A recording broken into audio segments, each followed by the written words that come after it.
Vela Middle School. Things looking good.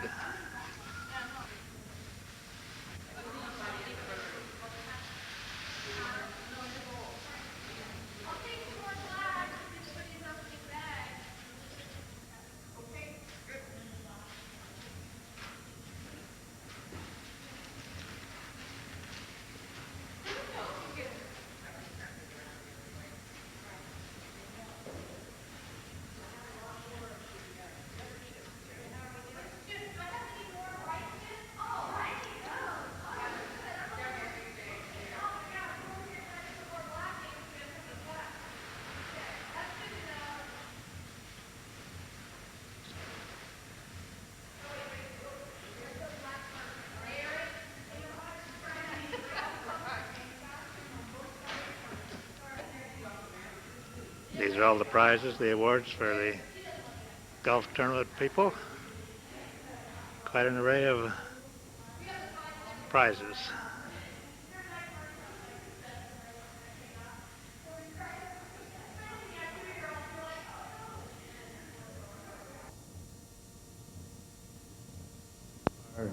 Special day today, our Mission Sunday. Before we present our speaker, I'd like to introduce some special guests we have with us today.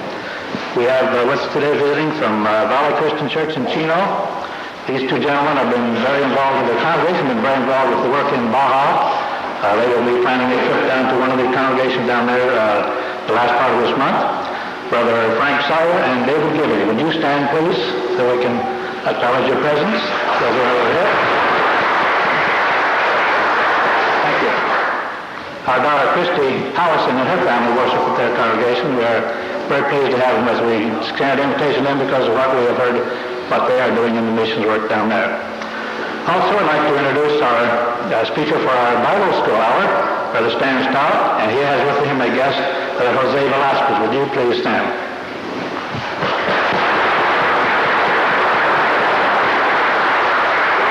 Brother Jose will be helping Stan with his lesson at 9:30.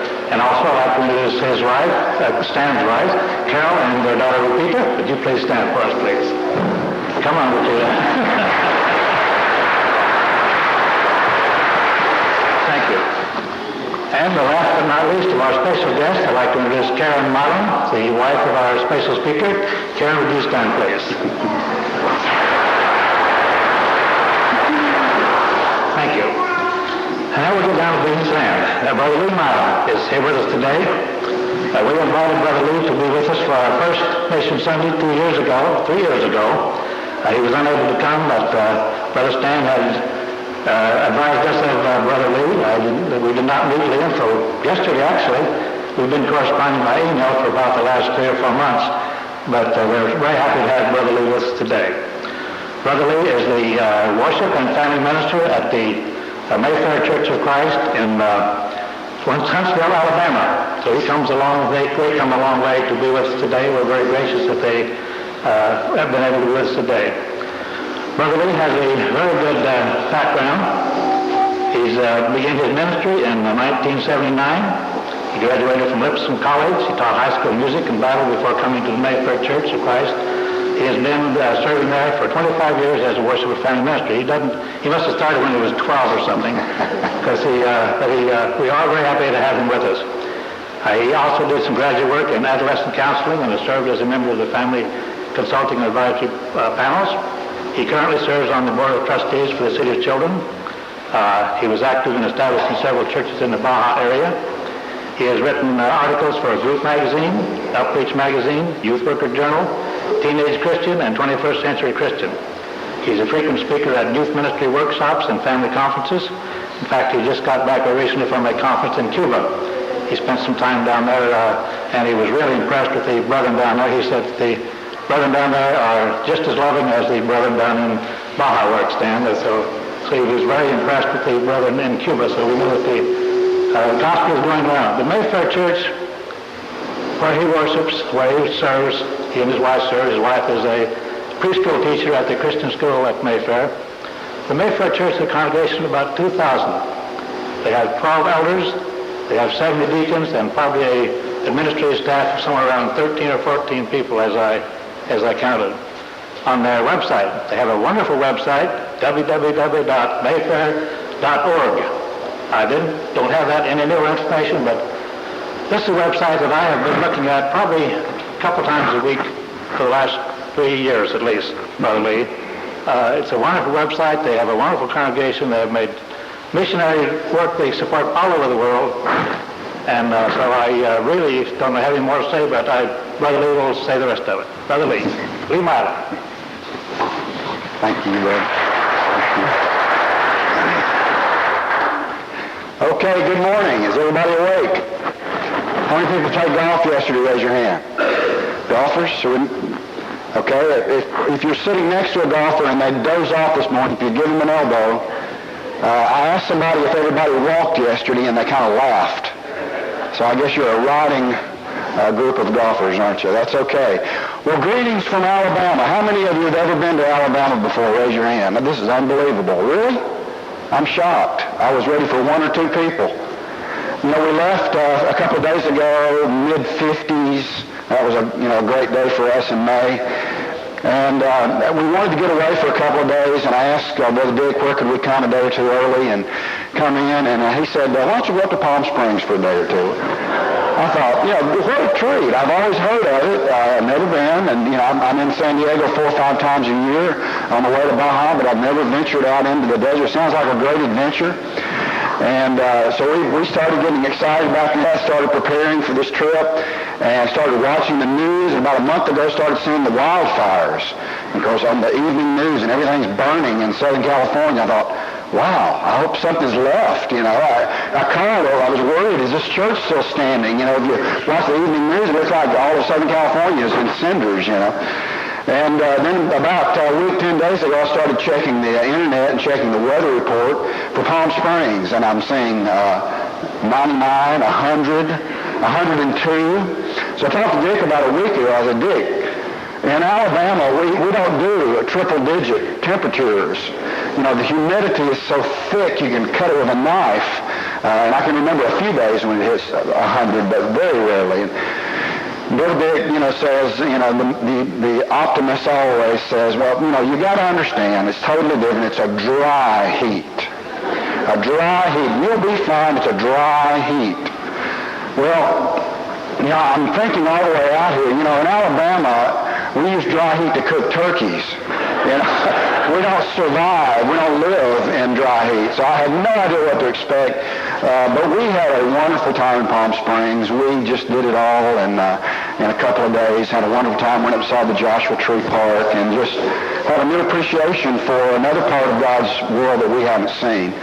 I do bring you greetings from Alabama. It's pretty ironic this morning that you bring someone all the way across the continent to talk to you about something that's in your backyard. But I am honored to be here. It's a real blessing to be with God's people wherever. As Dick mentioned, I was in Cuba in February to participate in a national preachers conference. This in a country where religion is illegal. Go figure. We were able to bring 300 men together for a 4-day conference. The Church of Christ is alive and well on the island of Cuba. 122 churches. The overwhelming majority, about 110 of them, exist in homes. Any building that was built before the revolution can still stand. Anything that tried to start after 1961 or 2 has to be held in a church, home setting.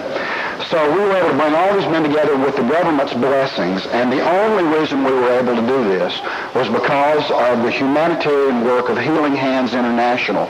You may have heard of this organization based in Nashville, Tennessee, totally sponsored by the Church of Christ.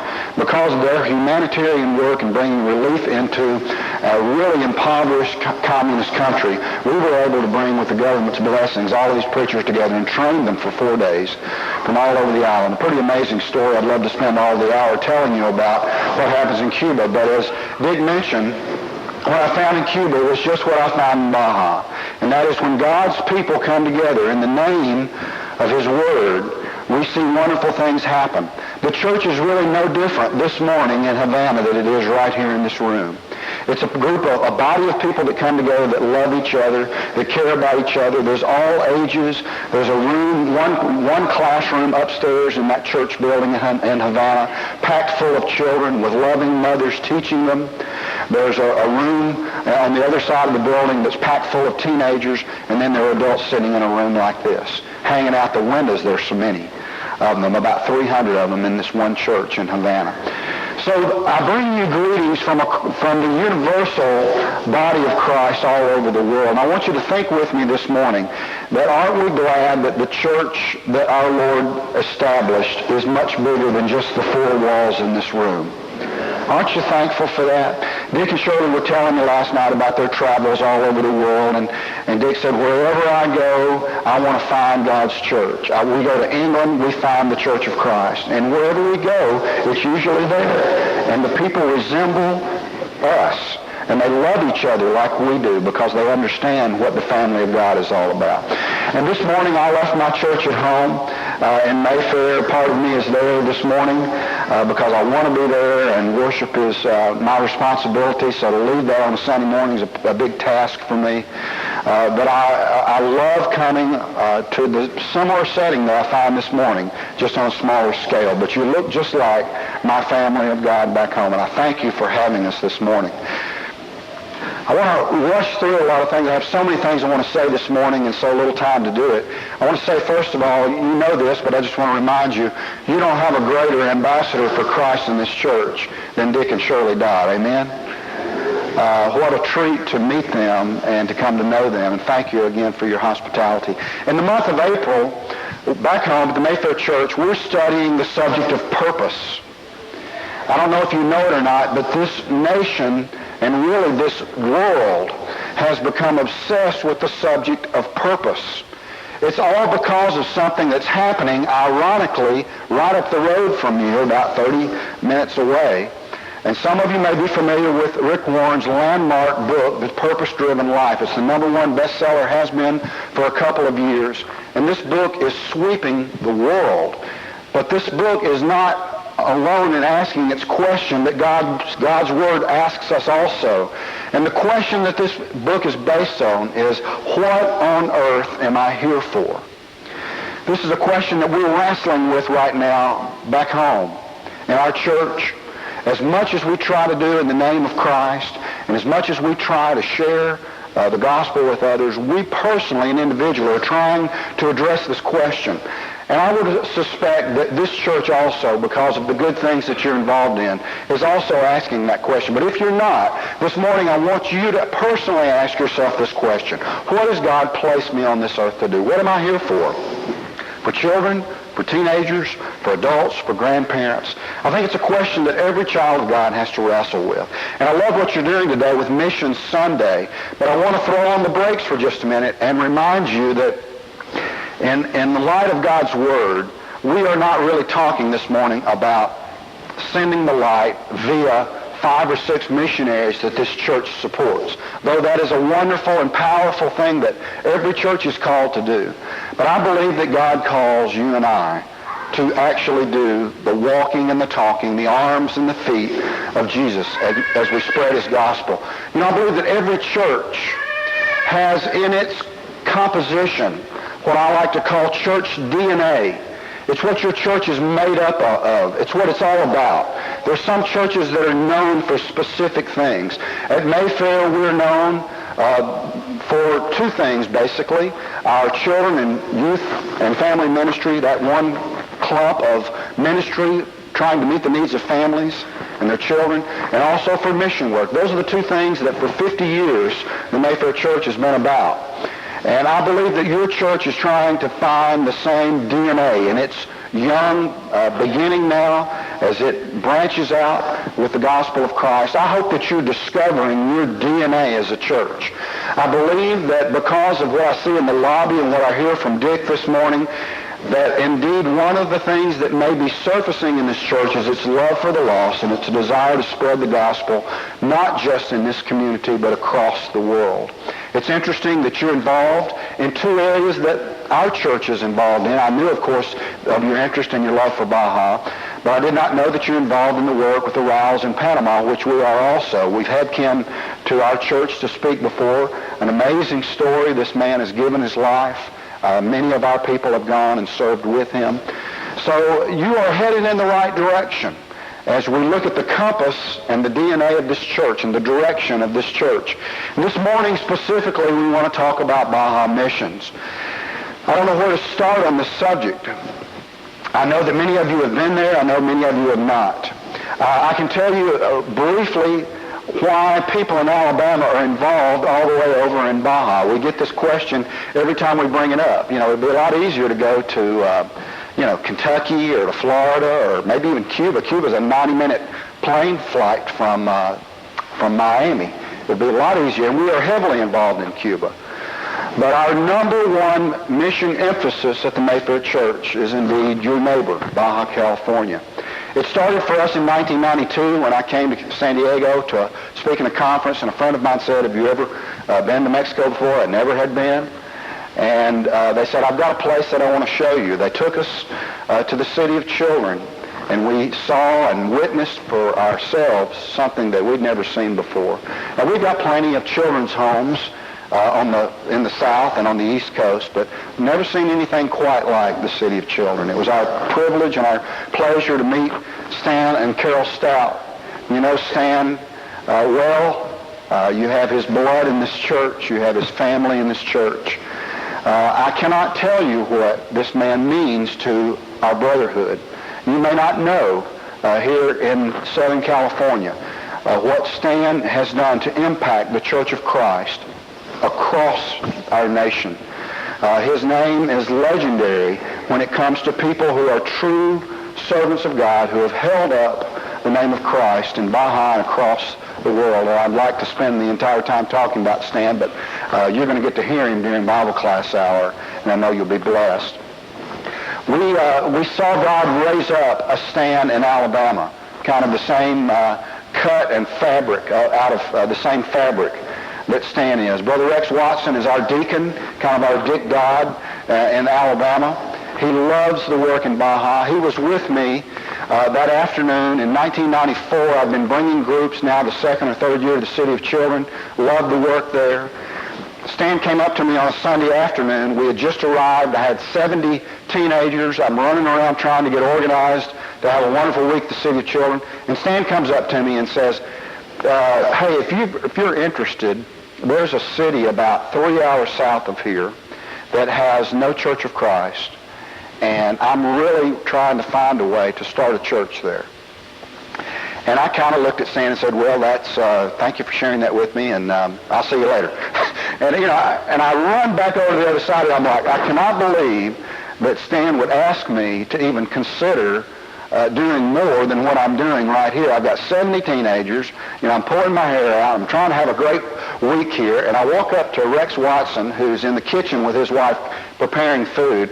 And I said, Rex, you're not going to believe what Stan just asked me. He wanted to know if we wanted to drive 3 hours south to see a city that has no church, think about starting a work there. And Rex looked at me and said, when are we going? Well, from that point on, my life was never really the same, because we got in a van a couple of days later at 4 a.m. and headed south down some rough roads and over some mountains and hilly terrain, down some dirt roads and potholes, and we discovered the most wonderful place that I can take you to in my mind's eye, and that is San Quintin. We fell in love with the people there. They were meeting in a small little shack, what you would consider a utility shed in your backyard. There was a group of Christians there, about 15 of them, meeting in this little shack. There was a brother there and his wife that were trying to start a church. They just graduated from the school of preaching in Torreon, and the work had begun, but they had no building. They had no support. They were just doing what they could. I remember pulling up to that little building, and of course most of these brothers are quite short. And I remember stepping in at the little shack they had built. I couldn't hardly stand up. I remember looking up at the ceiling and seeing two pie plates, aluminum disposable pie pans with little car headlight or tail light bulbs in them, and wires running out the window, and two little alligator clips hanging out the window. And a few minutes later, the preacher pulled up in his van with a van full of people. let them out for church that morning. They came in. He opened up the hood of his van and clipped these little clips onto his battery. And this was the light inside of the little shack so that they could sing and worship their God as we're doing this morning. I'll never forget that. I'd never seen anything like that. And the wife of the missionary there took the children outside, sat in the dirt, and had an old chalkboard and taught 15 or so children right there in the dirt. And I thought, where have I been? I've missed it. I've really missed the opportunity and the challenge to do this in the name of Christ. We came back and we began praying. We tried our best to share this story with our church, and the rest is history for us. This began our work there. We're our 10th year now involved in Baja, and the work just continues to grow and grow and grow. I'll take 2 teams this July, 65 each team, 130 total. This will be the third and fourth trip, and we'll take another one in October. We can't provide enough experiences for our people to come. We could probably bring a group every week this summer if we had room. I do bring you greetings from the Mayfair Church. Mayfair Church is about, Dick was asking me, about 54 years old. He was trying to kind of gauge at what point Murrieta is going to experience its boom and its growth, and I don't know where God is leading you in that, but it looks like you're well on your way. The Mayfair Church is really a unique and wonderful church. Teenagers, most of our teenagers think that this looks like Darth Vader's helmet. Do you see that? This church is very much like your church. You are simply a microcosm of our church. All ages, people from all over the world. You may think that Alabama is a white plantation environment with cotton fields, and we still drive cars. We have all of our teeth. It's especially in Huntsville. It's a very much a high-tech city, and it reminds me a lot of your makeup here in this area. But we are indeed asking ourselves the same question that I would encourage you to ask this morning when we come together, and that is really, what has God placed us here for? What is our purpose? And I believe when this church finds its purpose, you will experience a growth unprecedented to what you've experienced thus far. I believe you've already found it in many ways. Mayfair is about 1,800 members. What I want to tell you this morning is, to date, we've taken about 800 of our people to the Baja. And that number will be closer to 1,000 by the end of this year. Our goal is for every person to essentially find a need and fill it. This is what we challenge our people to do. And you know that comes in so many different ways. It's not just coming to Baja. It may be taking clothes to the needy here in town. It may be helping an elderly person across the street. But we encourage everyone to find the joy in finding a need and filling it. Now, real quick, let's talk about Baja, because that's what our passion is this morning, and specifically. And I want to strike this chord in you this morning. Sometimes we write off mission work for people who are the few and the proud and the called. But I want to tell you about those 800 people in our church that have come to the Baja. Who's called to serve? It starts with college students, people that are eager to do something with their lives, full of energy, and have lots of time. It goes from there on to our youth group, and our teenagers kind of blaze the trail in the Baja, and your teenagers could do a wonderful job there. It goes from there into our medical professional people. We have dentists, doctors, nurses, all types of medical people that can go and do a wonderful work in Baja. The communities where we go, the needs are tremendous. A dentist can do a wonderful work in Baja. He can take most of what he needs in a tackle box, and he can work in someone's home or in a school desk or under a tree. He's very mobile.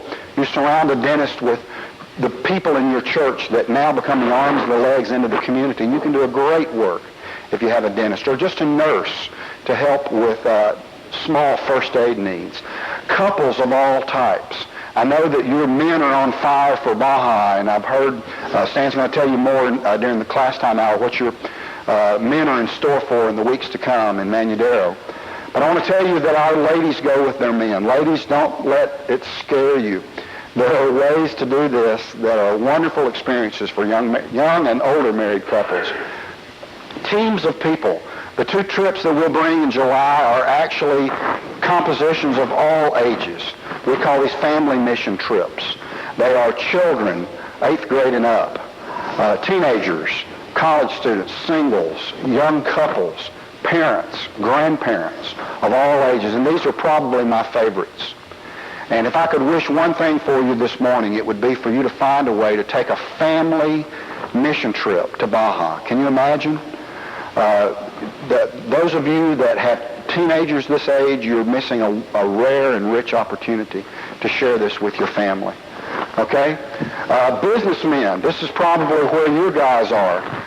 Men that work 8 to 5 every day, hard workers, but yet love to come together and give themselves with a common cause with their hands. We call our men the hammerheads. That name came years ago. They strap their hammers on and they go down and build houses and build churches, you'll see in just a minute. But this is obviously one that you've already discovered, and I'm excited for you there. One of my favorites is our senior adults, our retirees.